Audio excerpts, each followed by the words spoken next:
Hi, Math 2. Today we're going to be looking at the key points of my graph called parabola. Now, if you weren't in class or if you're working a little bit ahead, just for those of us that need this information, parabolas were my graphs that looked like a U. And we're going to have tons of different ways to describe those graphs. But when we talk about them, there's some really specific vocabulary that we want to use. The first one is, which direction does my parabola open? Does my parabola open up or down?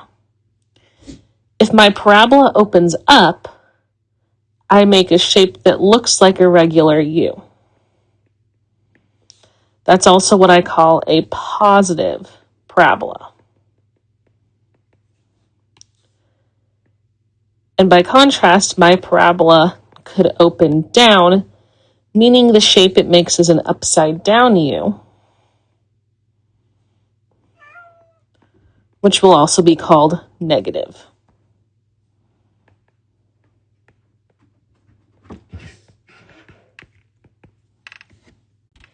Now, luckily for us, these next couple words are something that we've worked with in graphs of lines. When I talk about my y-intercept, I know that I'm looking at my xy axis. So I'll sketch that in here. And my y-intercept is just going to be the place where my graph crosses the y-axis. So let's say I sketch this parabola. I look at my y-axis and I ask myself, where does my y-axis and my graph intersect? Oh, look, there's the point right here.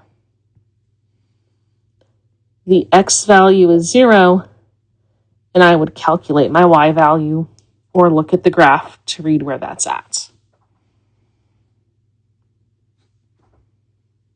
Now, similarly, I might ask you to find the x-intercept, or new vocab, I could also call my x-intercept the root of my function.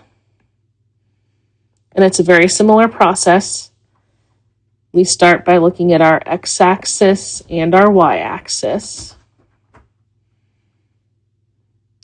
But this time, instead of trying to find where my parabola crosses the y-axis,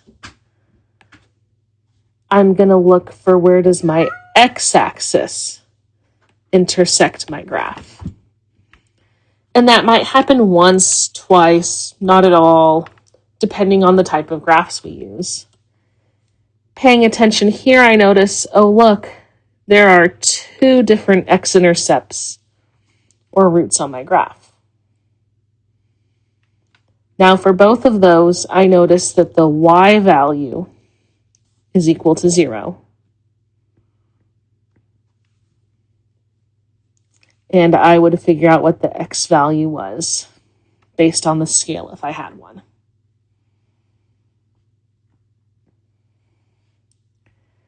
Your next term is called the vertex. And now the vertex is what I get when looking at a parabola. And there's 2 different ways that I can interpret that vertex. If my parabola opens up, my vertex is the point at the very, very bottom of my parabola.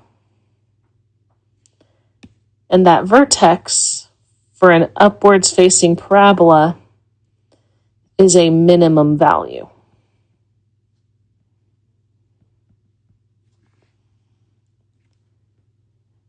Now, by contrast, I could have a negative parabola or a downwards opening parabola, like so, in which case my vertex is that point at the very, very tip top, and that is my maximum value.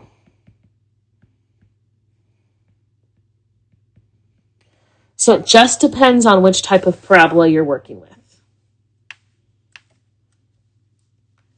Now for my final example, I have a line of symmetry.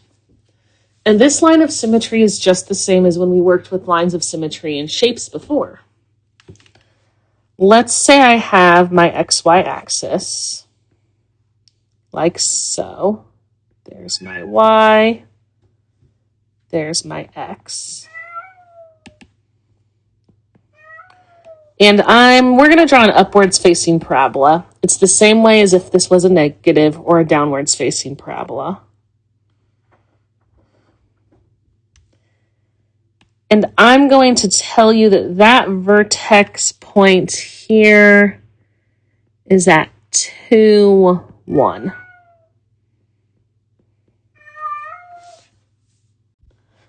My line of symmetry is the line that goes directly through the vertex, cutting my parabola in half. So it'd be my line that appears right here.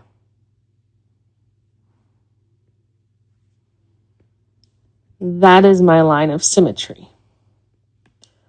Now those lines of symmetry also have equations. For this example, since it is a vertical line, it's x equals 2. And there you have it. Your key points of a parabola and the key vocabulary terms will